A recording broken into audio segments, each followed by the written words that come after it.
morning friends, welcome in our YouTube channel online classes. Today we will be describe about some important organic compounds.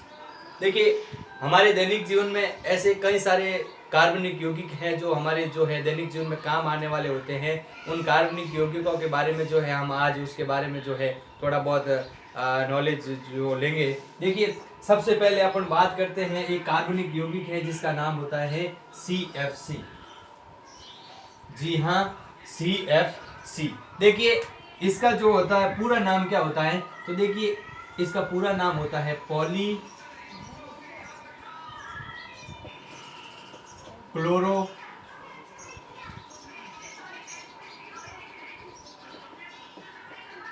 Fluoro carbon.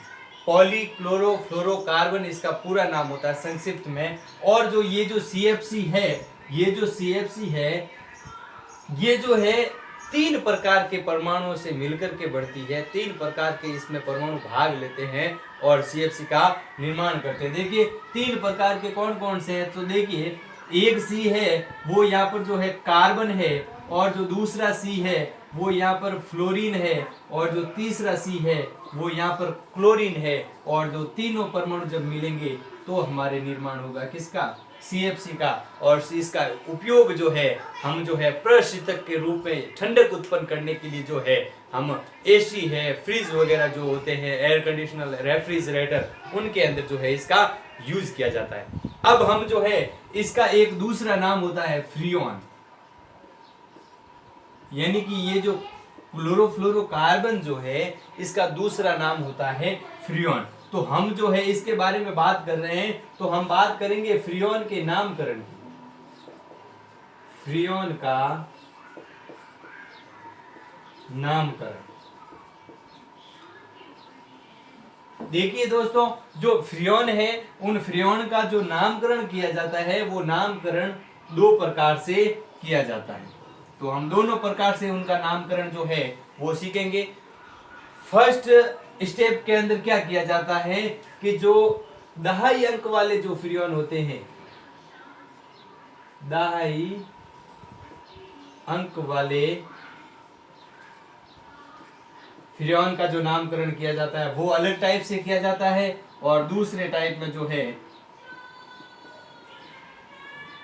सैकड़े अंक का जो Freon होता है उसका भी नामकरण एक पृथक तरीके से किया जाता है। देखिए इसके लिए क्या किया जाता है कि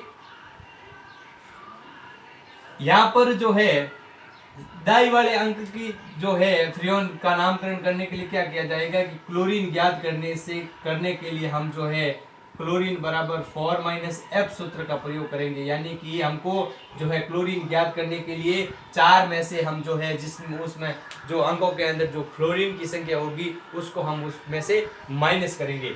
और यहाँ पर हम बात करेंगे सैकड़े अंक का जो फ्रियोन है उसका नामकरण की। तो यहाँ पर हम कोई भी क्लोरीन है उस क्लोरीन का संख्या निकालने के लिए हम क्या करेंगे, 6 - F करेंगे, यानी कि 6 में से F को घटाएंगे। ठीक है। अब अगली बात करते हैं हम यहाँ पर एक एग्जाम्पल की। जैसे एक एग्जाम्पल लेते हैं हम जिसका नाम है फ्रियोन 11। ठीक है, फ्रियोन 11। अब इसका नामकरण हमको करना है। देखिए 2 डिजिट के अंदर है, यानी कि ये दाई अंक वाला है। तो देखिए यहाँ पर इकाई का अंक ये यहाँ पर फ्लोरीन को शो करता है।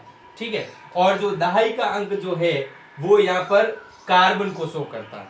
ठीक है, समझ में आ रही है मेरी बात को कि जो फ्रियोन 11 है, इसके अंदर जो इकाई का जो अंक है वो फ्लोरीन को शो कर रहा है, और जो दहाई का अंक है वो क्लोरीन को शो कार्बन को शो करता है। अब देखिए यहाँ पर मेरे को सबसे पहले दो परमाणुओं के द्वारा तो मैं CFC का निर्माण कर नहीं सकता। तो इसके लिए मेरे को कितने परमाणुओं की आवश्यकता होगी, 3 परमाणुओं की आवश्यकता होगी।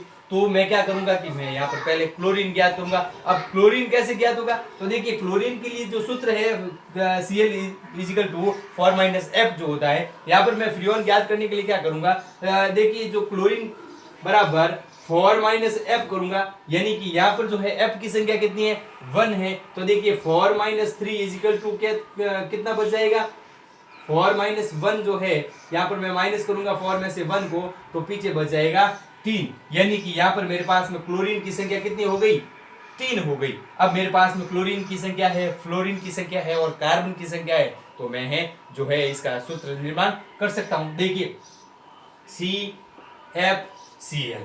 अब देखिए यहाँ पर कार्बन की संख्या कितनी है 1, तो एक जहां पर भी कोई संख्या होती है तो उसको लिखने की आवश्यकता नहीं होती है, हम गणित में भी ऐसा देखते हैं। तो दूसरे नंबर पर बात आती है फ्लोरीन की, तो फ्लोरीन की संख्या कितनी है 1, तो 1 लिखने की आवश्यकता नहीं है, लेकिन क्लोरीन की संख्या कितनी है 3, इसलिए मैं यहाँ पर जो है Cl3 करके इसको लिख दूंगा और ये सूत्र बन जाएगा फ्रीऑन 11 का क्या बन जाएगा CFCl3। ये जो है इस प्रकार से इसका नामकरण किया जाएगा। दूसरे नंबर पर एक और एग्जाम्पल लेते हैं। देखिए दूसरे एग्जाम्पल के बारे में, जो दूसरा एग्जाम्पल है वो है फ्रीऑन 12। फ्रीऑन 12 देखिए इसमें इकाई का अंक जो है वो किसको शो करेगा फ्लोरीन को, जो दहाई का अंक है वो शो करेगा कार्बन को। और अब मेरे को यहाँ पर क्या ज्ञात करना है, तो मेरे को यहाँ पर क्लोरीन ज्ञात करनी है। तो क्लोरीन ज्ञात करने के लिए क्या करते हैं दाई वाले अंकों में, तो 4 माइनस एफ करते हैं। तो Cl बराबर 4 माइनस कितने माइनस करेंगे 2, तो 4 माइनस 2 इजिकल टू 2, तो यहाँ पर क्लोरीन की संख्या कितनी हो गई 2 हो गई। अब सूत्र पर निर्माण कैसे करेंगे CFCl यहाँ पर मैंने लिख दिया। यहाँ पर कार्बन की संख्या कितनी है 1 लिखने की आवश्यकता नहीं, फ्लोरीन की संख्या कितनी है 2 और क्लोरीन की संख्या कितनी है 2, तो इसका सूत्र हो जाएगा CF2Cl2, यानी कि ये किसका सूत्र हो गया फ्रीऑन 12 का। अगली बात करते हैं हम फ्रीऑन 13 की। तीसरा एग्जांपल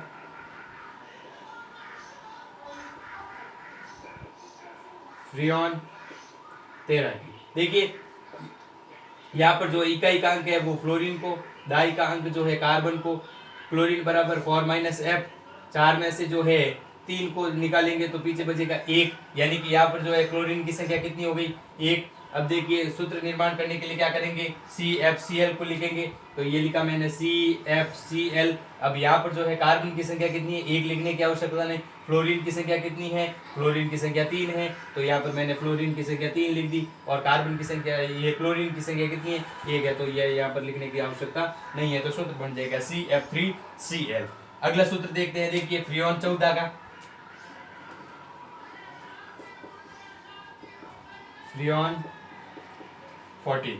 अब इसका जो देखिए ये जो है फ्लोरीन दाई जो है वो कार्बन का, और क्लोरीन ज्ञात करने के लिए 4 माइनस एफ, यानी कि 4 माइनस जो है 4, यानी कि पीछे कितना बचेगा 0। अब यहाँ पर जो है क्लोरीन की संख्या 0 हो गई, यानी कि जब क्लोरीन की संख्या 0 हो गई CFCl, यानी कि कार्बन 1 है फ्लोरीन 4 है, तो क्लोरीन यहाँ पर कितनी हो गई 0, यानी कि C1F4 जो है ये यहाँ पर बन रहा है, क्लोरीन 0 हो रही है, यानी कि जब क्लोरीन नहीं होगी तो 3 परमाणु के बिना जो है CFC का निर्माण इम्पॉसिबल है, असंभव है, जिसके द्वारा जो है हम ये CFC का निर्माण नहीं कर सकते। तो यहाँ पर जो है ये यहाँ पर हमारा जो है गलत हो जाएगा, यानी कि हम फ्रीऑन 14 का निर्माण नहीं कर सकते। तो इस प्रकार से जो है दहाई अंक वाले जो होते उनके फ्रीऑन्स का जो नामकरण किया जाता है वो इस प्रकार से किया जाता है।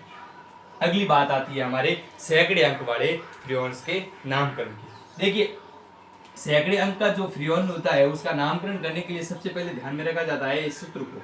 ये जो सूत्र है यानी कि क्लोरीन की संख्या ज्ञात करने के लिए 6 माइनस एफ करते हैं। देखिए 6 माइनस एफ करते हैं, हम एक एग्जांपल लेकर देखते हैं कि इसमें 3 अंक जब होंगे तो 3 अंक जो है तीनों परमाणुओं को अलग अलग किस प्रकार से शो करेंगे। तो देखिए बात करते हैं फ्रीऑन 111 की। फ्रीऑन 111 देखिए यहाँ पर जो इकाई का अंक है वो फ्लोरीन को शो करता है, वहां पर भी फ्लोरीन को शो कर रहा था। यहाँ पर जो दहाई का अंक है वो कार्बन को शो करता है, वहां पर भी कार्बन को शो कर रहा था। और नई बात यह है कि जो सैकड़े का अंक है वहां पर सैकड़े का अंक नहीं होता था, और यहाँ पर जो सैकड़े का अंक है वो भी कार्बन को शो करेगा। कोई दिक्कत नहीं आने वाली है। इन कार्बन और इस कार्बन को हम क्या करेंगे जोड़ देंगे। तो देखिए इसका निर्माण करते हैं सूत्र का। देखिए यहाँ पर जो है क्लोरीन ज्ञात करने के लिए क्या करेंगे 6 माइनस एफ करेंगे, फ्लोरीन की संख्या कितनी है, फ्लोरीन की संख्या 1 है, 6 माइनस 1 इज इक्वल टू कितने हो गई 5, यानी कि क्लोरीन की संख्या कितनी आ गई 5 आ गई। अब सूत्र निर्माण करेंगे CFCl, ये रहा CFCl। यहाँ पर जो है कार्बन की संख्या कितनी है 1 और 1 कितनी हो गई 2, C2। F की संख्या जो है यहाँ पर कितनी है 1 है, तो 1 लिखने की आवश्यकता नहीं है। और यहाँ पर जो है क्लोरीन की संख्या कितनी है 5 है, यानी कि ये नाम क्या हो जाएगा C2FCl5। अगली बात करते हैं हम यहाँ पर फ्रियोन 112 की। फ्रियोन 112 देखिए यहाँ पर इकाई का अंक फ्लोरीन को, दाई और सैकड़े का अंक कार्बन को।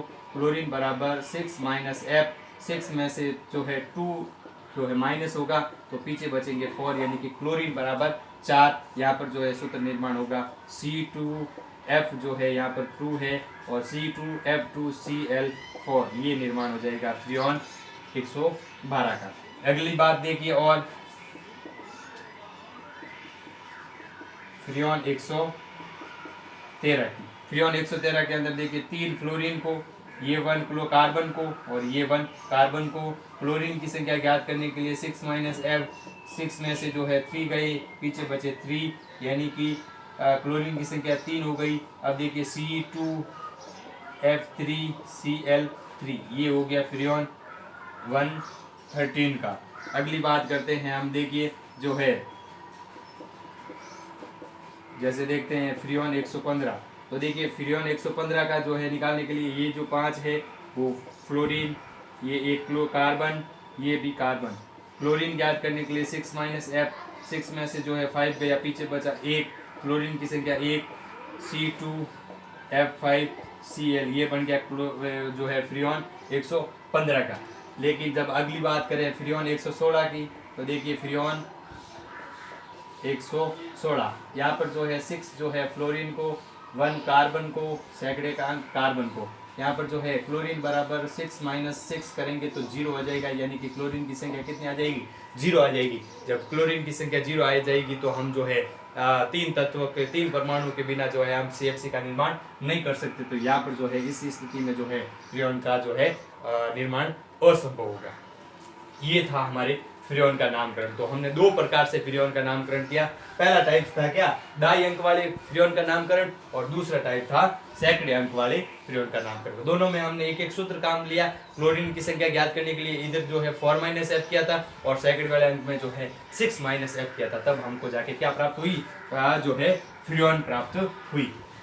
अब देखिए अगली बात हम करते हैं फ्रियोन के निर्माण की जो अभिक्रिया है, फ्रियोन का निर्माण कैसे किया जाता है, उसके लिए कैसी अभिक्रिया होती है, उस अभिक्रिया का हम अब देखिए जो फ्रियोन का जो नामकरण किया, इस नामकरण के बाद में जो है हम बात करते हैं ये CFC का जो निर्माण किया जाता है, इसके लिए जो रासायनिक अभिक्रिया होती है उस अभिक्रिया की। देखिए ये अभिक्रिया कराने के लिए क्या किया जाता है CFC के निर्माण के लिए, तो जो CCl4 है, यानी कि CCl4 यानी कि कार्बन जो है टेट्राक्लोराइड, इसकी अभिक्रिया जो है हाइड्रोजन फ्लोराइड यानी कि HF के साथ में जो है SbCl5 यानी कि ये SbCl5 यानी कि एंटीमनी पेंटाक्लोराइड की उत्प्रेरक की उपस्थिति में जब करवाई जाती है तो हमको प्राप्त होती है जो है CFCl3 हमको प्राप्त होती है, CFCl3 हमको प्राप्त होती है, और इसके साथ में जो है हाइड्रोक्लोरिक एसिड जो है हमको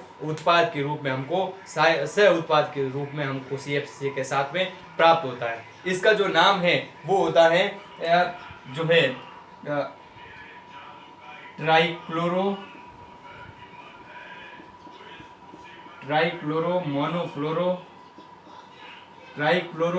मोनोफ्लोरो और मेथेन, इसका नाम होता है मेथेन। यहाँ पर जो देखे नाम इसका पूरा, तो पॉलीक्लोरोफ्लोरोकार्बन जो है यानी कि ये किस श्रेणी के अंतर्गत आता है, एल्केन श्रेणी के अंतर्गत आता है, इसलिए इसका नाम हो जाएगा ट्राइक्लोरो मोनोफ्लोरो मेथेन। तो यहाँ पर जो है हमने बात की CFC के बारे में। अब जो है नेक्स्ट बात आती है वो बात आती है CNG की। दूसरे महत्वपूर्ण कार्बनिक यौगिक की बात करने हम जा रहे हैं जिसका नाम है CNG। और इस CNG का जो पूरा नाम होता है वो होता है संपीड़ित प्राकृतिक गैस। संपीड़ित प्राकृतिक गैस यानी कि कंप्रेस्ड नेचुरल गैस। इस गैस के अंदर क्या होता है कि मेथेन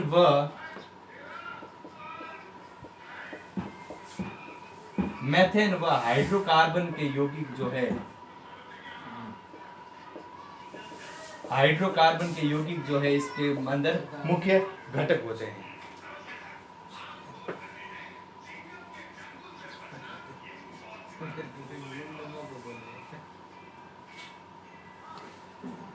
तो जो मेथेन के अंदर, मेथेन और हाइड्रोकार्बन के जो यौगिक होते हैं CNG के अंदर, इस गैस का निर्माण होता है CNG का। अब ये जो CNG है इसका जो मुख्य उपयोग है, उसके उपयोग जो है हम जो है ईंधन के रूप में करते हैं, ईंधन के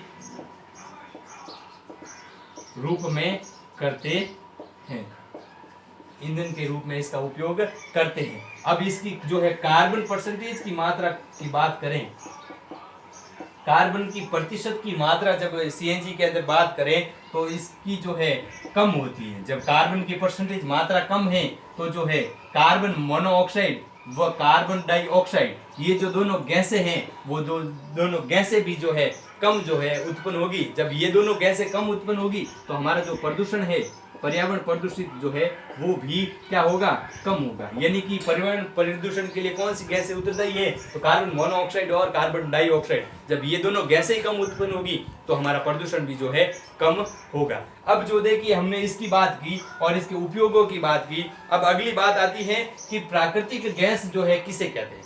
देखिए प्राकृतिक गैस जो है हम किसे कहते हैं, तो देखिए प्राकृतिक गैस यानी कि नेचुरल गैस जो है, पेट्रोलियम की जो खनन किया जाता है,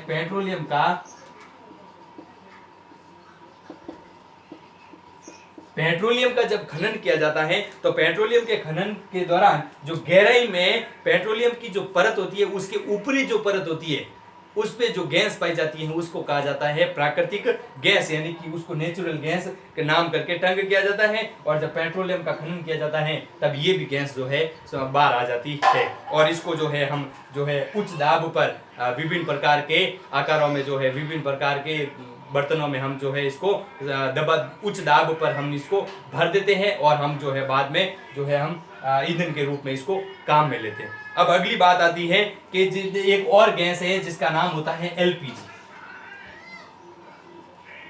यानी कि लिक्विफाइड पेट्रोलियम गैस। ठीक है, अब ये जो लिक्विफाइड पेट्रोलियम गैस है, द्रवित पेट्रोलियम गैस है, इसका जो है हम किस प्रकार से उपयोग करते हैं और ये CNG से किस प्रकार जो है डिफरेंस रखती है। तो देखिए ये जो LPG गैस है, इस LPG गैस का पूरा नाम होता है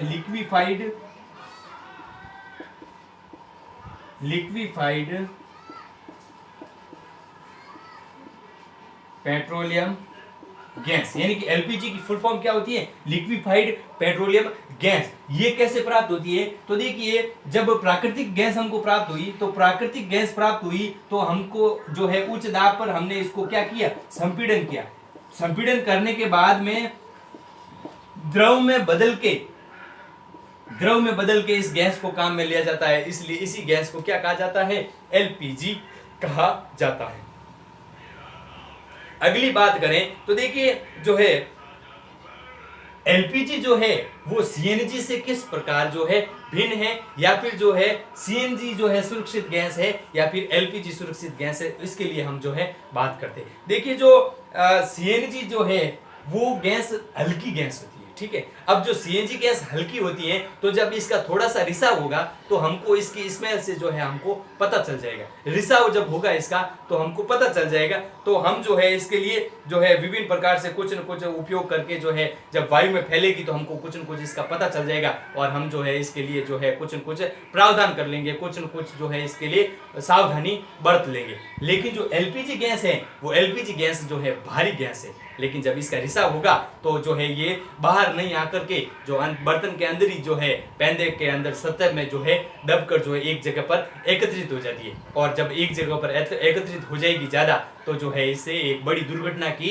संभावना बढ़ जाती है, यानी कि गैस का जो विस्फोट होता है उसकी संभावना बढ़ जाती है, पॉसिबिलिटी बढ़ जाती है। इसलिए कहा जाता है कि जो माना जाता है कि जो CLG है, CNG जो गैस है वो LPG गैस से जो है एक प्रकार से अलग गैस है, यानी कि जो CNG गैस है वो LPG की तुलना में सुरक्षित गैस कौन सी है, CNG गैस सुरक्षित है। तो हमने जो है बात की LPG की। अब जो LPG का जो उपयोग है, LPG का जो उपयोग है वो भी हम कहाँ पर करते हैं, ईंधन के रूप में करते हैं, ईंधन के रूप में करते हैं, ईंधन के रूप में। और दूसरा उपयोग है कि जो यातायात हेतु चलने वाले, यातायात हेतु चलने वाले वाहनों में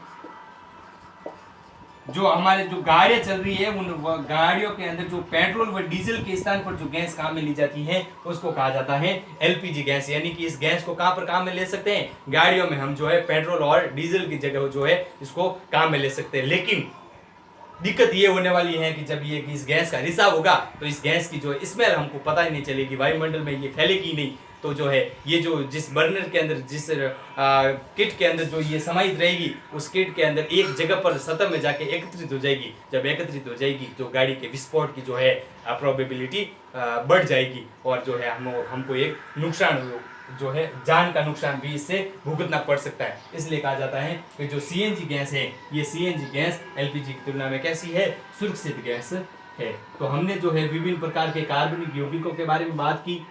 वक्त हो चुका है आपसे विदा लेने का। फिर से नेक्स्ट सेशन में मुलाकात होगी आपसे एक नए टॉपिक के साथ में। तब तक के लिए आपका बहुत बहुत धन्यवाद, बहुत बहुत आभार।